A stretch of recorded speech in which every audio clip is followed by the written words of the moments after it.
How to create a radial distortion such as this in Affinity Photo.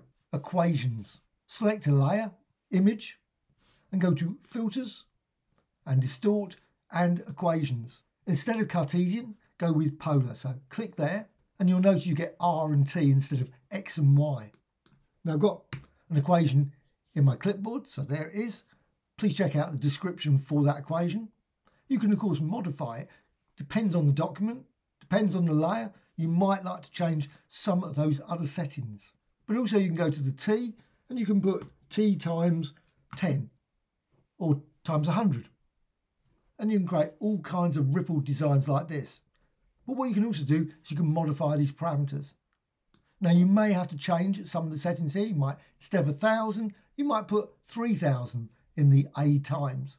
Modify the B and modify the C. And you can see the result there. You can also modify the origin point, so you can move it around, reposition it. Again, change the A, change the B, maybe decrease it, and you can see the result.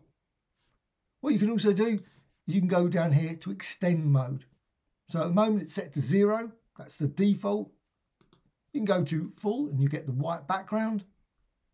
You've also got this one, the repeat option, which creates a really interesting sort of effect, stretch effect. Also you've got here wrap. And you can see the result of wrap. And also you've got the final option, mirror, which I think is the best one of all of them.